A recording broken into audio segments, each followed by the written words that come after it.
You're listening to an Airwave Media Podcast.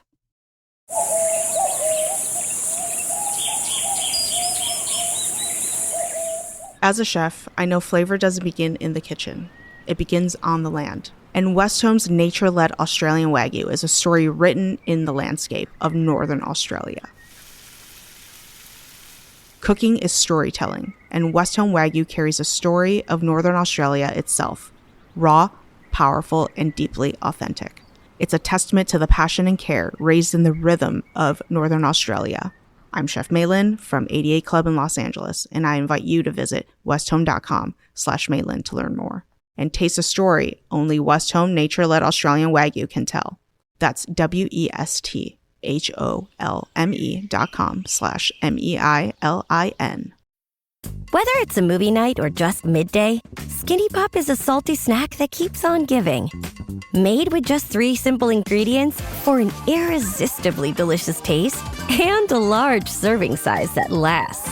Deliciously popped, perfectly salted. Skinny Pop, popular for a reason. Shop Skinny Pop now. I'm Jenny Williamson. And I'm Jen McMenemy. And this is Ancient History Fangirl, Hot Cleopatra Summer Edition. Also Hot Sauron Summer. This episode is part of a 2-part series we did on our Patreon about Cleopatra and King Herod. Yes, that King Herod, the one from the Bible and from Jewish religious tradition as well. This story departs quite a bit from the religious tales you may be used to if you came from one of those traditions. It's based on the historical King Herod, who was a real person, and his relationship with none other than Cleopatra. Yes, it turns out these two were contemporaries. They knew each other, and they hated each other's guts. It's fantastic! This story has so many twists and turns and drama, and it's pretty amazing. We originally created and released this story for our Patreon members, and we're putting it up here so you can see the quality of work we bring to our Patreon. Let's just say it's sizzling hot, just like Cleopatra. I think that's an accurate description of our Patreon. Depending on the level you subscribe to on our Patreon, you'll get extra episodes like this one, as well as videos, sometimes lengthy videos and episodes, drunk mythology, exclusive interviews with various guests, and so much more. Join our Patreon at patreon.com/ancienthistoryfangirl and help us keep the podcast running over the summer and beyond. Thank you so much for your support.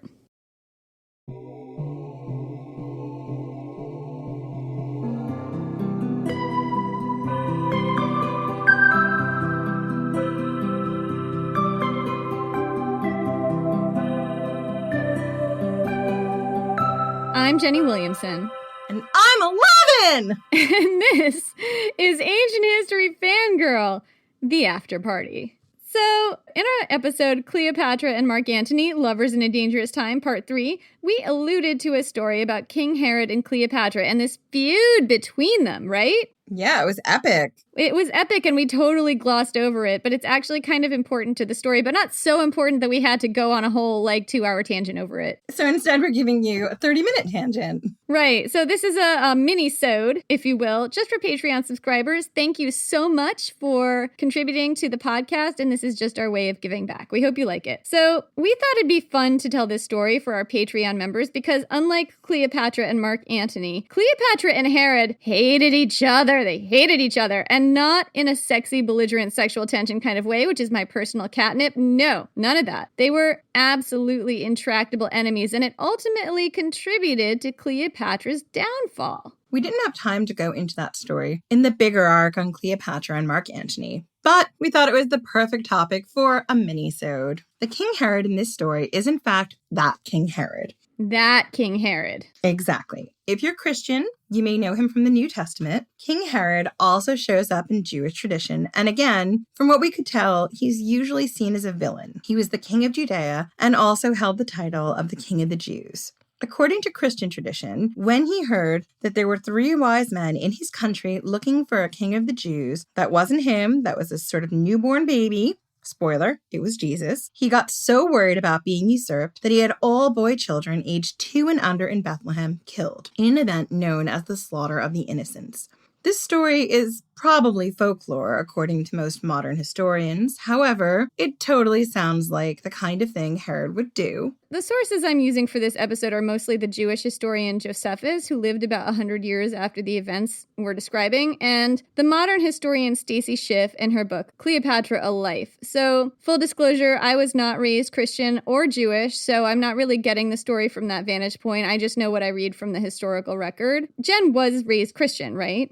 Yep, I was raised Catholic. Yeah, so you got this story growing up, right? I got this story growing up. This is a larger-than-life story, very integral to Christmas and the story of the birth of Jesus. So it's a really interesting story. Although Cleopatra doesn't show up, which I just think is criminal. Yeah, Cleopatra and King Herod knew and absolutely loathed each other. I bet you didn't know that. Now you do. Did not. I didn't even know they were like contemporaries. Yeah, so there was a real King Herod, and he really did rule the kingdom of Judea, and he really did have the title of King of the Jews. It was a title granted to him by the Roman Senate through Marc Antony's influence. The real King Herod was born in approximately 74 BC in Judea, an ancient region of mountains and deserts located approximately where Israel and Palestine are today. Herod himself was mostly raised in Rome and was friends with Marc Antony when they were teenagers. In 63 BC, Pompey Shark the Great conquered Judea and made it a Roman province while he was waging the Mithridatic Wars. In 47 BC, while Caesar was fighting the Alexandrian War, Herod's dad, Antipater, was instrumental in sending him reinforcements that helped him win that war. In return, Caesar showered Antipater with rewards and positions, one of which was procurator of Judea. When Antipater was assassinated 5 years later in 43 BC, the country was plunged into a violent power struggle. Several factions warred for control, including members of the Hasmonean dynasty, Judea's previous ruling family. After several years of this, Herod rose to power, killing key members of the Hasmonean royal family along the way. Marc Antony supported him and influenced the Senate in Rome to grant him the title King of the Jews, rather than just procurator of Judea in 37 BC. Herod was about 37 years old. So, from what I can tell, Herod had a difficult relationship with his own people. His country was predominantly Jewish. He was Jewish himself, but his subjects often doubted his faith. One reason was that he came from a family of recent converts. Herod's family had once lived in a region called Idumea. They converted about 100 years ago and possibly under duress, when Idumea was conquered by a Jewish leader and forced to convert or leave. And that wasn't the only reason Herod's subjects didn't like him. Another was the fact that he was heavily Romanized and led what many saw as a promiscuous, licentious lifestyle. Also, he had a nasty habit of murdering his way to power, not even flinching at killing his own family members, but we'll get to that. Oh, we will. So, what was Herod like? Stacy Schiff, in her amazing book, Cleopatra, A Life, which we will never, ever, ever stop talking about.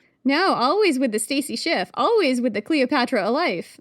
Always. She paints a picture of a swashbuckling, excitable risk-taker with a pirate edge to him. Arr. Fanatically loyal to his friends, a blast at dinner parties, and a guy who knew how to flatter. In other words, Marc Antony's total catnip. Yeah, they were two peas in a pod, these two. Like Cleopatra, he was a client king who always knew where his bread was buttered and was excellent at charming those he had to charm. Around 41 BC, Marc Antony and Cleopatra spent a super intense few months together, but Marc Antony wound up having to marry Octavia, the sister of his rival for power, Octavian, to solidify their partnership and keep things from devolving into civil war. Marc Antony spent roughly 4 happy years with Octavia, before starting things up again with Cleopatra in 36 BC. As part of their joyous reunion, Marc Antony showered Cleopatra with new provinces and territories. One of those was part of Herod's brand new kingdom, Judea. Marc Antony happened to be preparing for a war in Parthia at the time, and Cleopatra saw him off to war on the banks of the Euphrates River. She then took the long way home, touring all of her sparkly new territories. One of the places she stopped off for a visit was Herod's court in Jerusalem.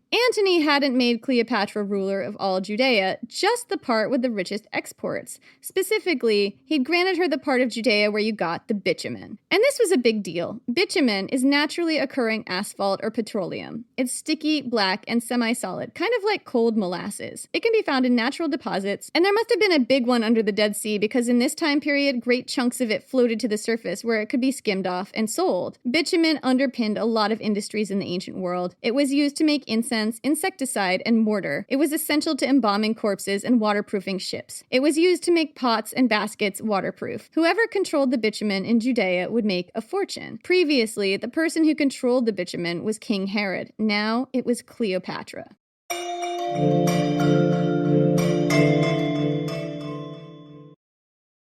Blizzard Entertainment presents Midnight, the newest expansion for World of Warcraft.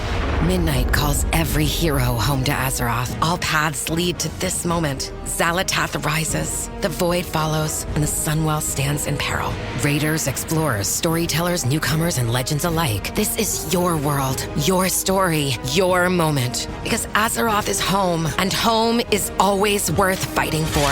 Available now at worldofwarcraft.com. Picture this. Me, Reese Witherspoon, in London, ordering fish and chips so often they might start wrapping me in paper. I'm traveling with my Wells Fargo Autograph Journey card, so I earn rewards wherever I book travel. 5 times points with hotels, 4 times with airlines, 3 times on restaurants and other travel, and 1 point on other purchases. Imagine getting rewarded for eating a toad in the hole. Wait, what is a toad in a hole? Visit wellsfargo.com/autograph journey. Terms apply. This episode is brought to you by Redfin. You're listening to a podcast, which means you're probably multitasking. Maybe even scrolling home listings on Redfin, saving homes without expecting to get them. But Redfin isn't just built for endless browsing. It's built to help you find and own a home. With agents who close twice as many deals, when you find the one, you've got a real shot at getting it. Get started at redfin.com. Own the dream.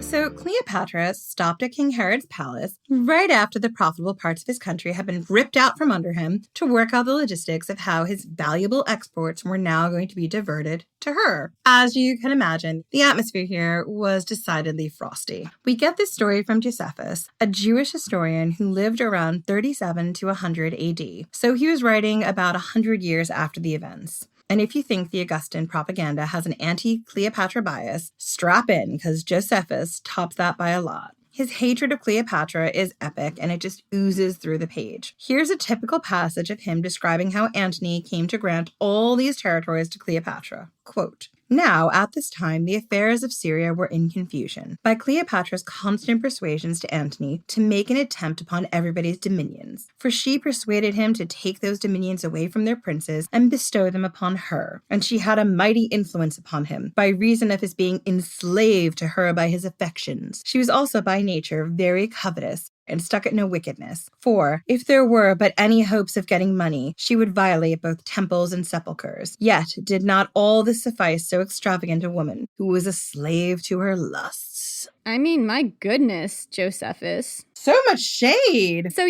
this is what we're dealing with. So grain of salt here. But I'm also drawing from Stacy Schiff's account of these events in Cleopatra: A Life, so hopefully that's a little bit more even-handed. Anyway, so Cleopatra showed up to Herod's palace in Jerusalem, and as I said before, these two had a lot in common. Under different circumstances, they might even be friends. They were both charmers and opportunists, both depended on Rome for their power, and had become expert in working their Roman patrons. Right now, they had the same Roman patron who was Marc Antony. They could totally commiserate about, how much it takes to entertain this guy. They both adored luxury, but on this visit, these two failed abysmally to even have a normal conversation, let alone charm each other. Cleopatra's job was to negotiate the details of the transfer of Judea's most lucrative exports to her, what taxes were to be paid, what were the logistics, all that stuff. She was a ruthless negotiator, and Herod did not feel empowered to stand up to her. He considered it, quote from Josephus, not safe for him to afford any cause for Cleopatra to hate him. And you can kind of see Herod's point here. Stacy Schiff puts it in stark terms. It was like if Cleopatra had been granted only the part of Kuwait where you get the oil. The rest of Judea, according to her, was not particularly fertile. A lot of it was desert.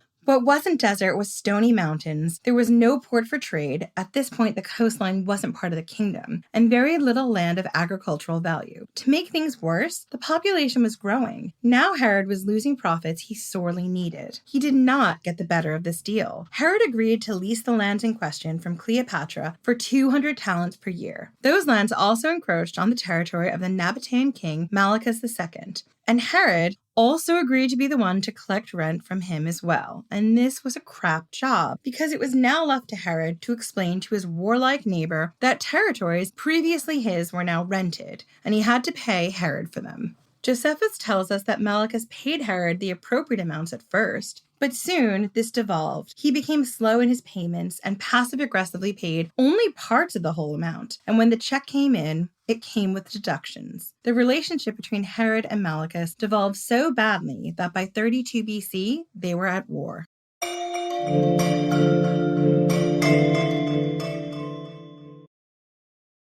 Next time your to-do list is too dang long, use Shipt same-day delivery. Shipt connects you to personal shoppers who offer a one-stop shopping and delivery solution for, well, just about anything. Groceries? Picked carefully from your neighborhood grocer. Pet supplies? Dropped to your door from PetSmart. Crafts, tools, medicine? All deliverable from Michael's, Lowe's Home Improvement, CVS, and so many other stores. Try Shipt today with a 14-day free trial. Download the Shipt app or visit shipt.com. That's SHIPT.com. Terms apply. Zootopia 2 has come home to Disney+. Let's go! Get ready for a new case. We're the greatest partners of all time! New friends. Gary the Snake. And your last name? The Snake. Dream Team. Get new habitats. Zootopia has a secret reptile population. You can watch the record-breaking phenomenon at home. Zootopia 2, now available on Disney+, rated PG. And right now you can get Disney Plus and Hulu for just $4.99 a month for 3 months with a special limited time offer. Ends March 24th. After 3 months, plan auto-renews at $12.99 a month. Terms apply. Is there a baby in your life who's about to start solid foods? This can be such a confusing and stressful time. As a mom of 7, I really struggled with spoon feeding my oldest baby. But once I realized that babies can safely feed themselves real, wholesome foods using the principles of baby-led weaning, feeding the rest of my babies became an actually enjoyable experience instead of something that I used to dread. Hi, I'm Katie Ferraro, college nutrition professor and dietitian specializing in baby-led weaning, and I host the Baby-Led Weaning Made Easy podcast. Each week, we cover evidence-based, safe infant feeding practices for parents and caregivers of babies who are 6 to 12 months of age. So, if you're confused by all the conflicting info you hear about starting solid foods, or you want easy, actionable tips on how to safely prep food for your baby, or introduce allergenic foods, or figure out when to drop a milk feed, we cover all that and more, plus interviews with the world's leading feeding experts in 2 new episodes each week. Search Baby-Led Weaning wherever you listen to podcasts, and happy feeding.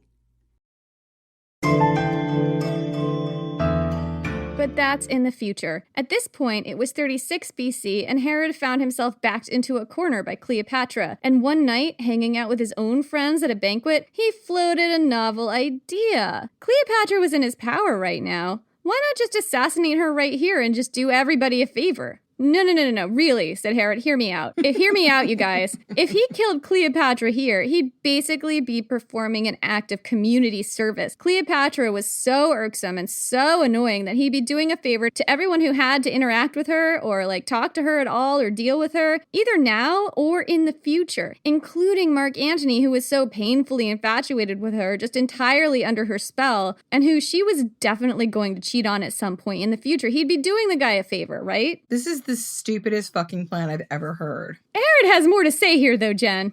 Oh, does he? And furthermore, says Herod, Cleopatra had totally come on to him. Oh, did she? Wow. She was violently in love with him, matter of fact. What, you find this hard to believe? I mean... Well, it's not. Makes total sense. Why wouldn't she come on to him? Look at my big dick energy. She's so in love with me, he declared. And she had attempted to seduce him. Accustomed as she was to indulging her passions out in the open without shame, and right now her passions are all about me, Herod. Her passions are Herod, Herod, Herod. She wants my bod, you guys. And this was, of course, another good reason, I guess, to hate her and also to put her to death, because women with sexual agency were just terrifying to these dudes. Totally terrifying. Herod, sit down. You don't have any big dick energy. You just don't have it. You don't. No. Nope. Just not so much. I can tell already from here, 2,000 years in the future. Herod's friends leapt into action to persuade him that killing Cleopatra was an extremely dumb idea. First off,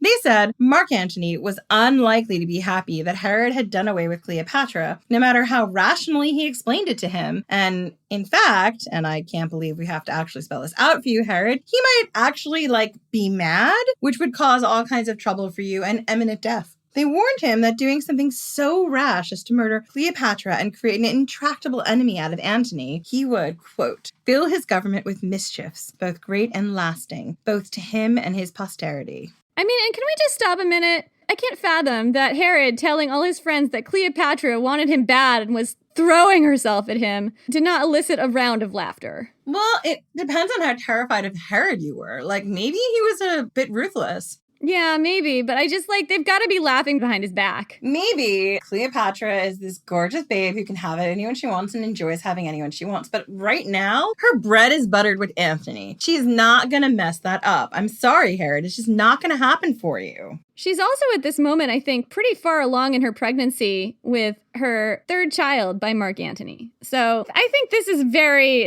very unlikely, let's just say. I think it's ridiculous, and honestly...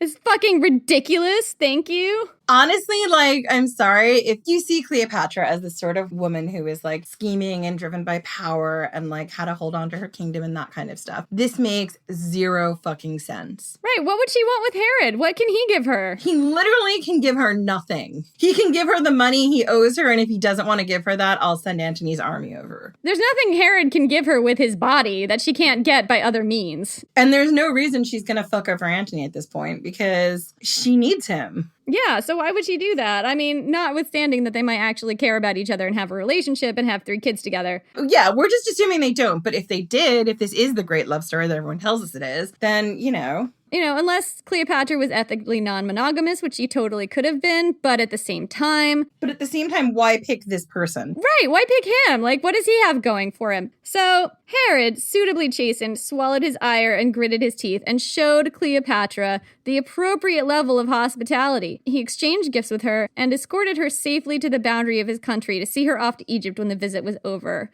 But Herod hadn't heard the last of Cleopatra, and we will tell you all about it in part 2. Thank you so much for listening, and we're so excited to tell you what happened when everything breaks down further between these 2 juggernauts. Because if you think that it can't get worse... If you think it can't get any worse, you haven't been paying attention.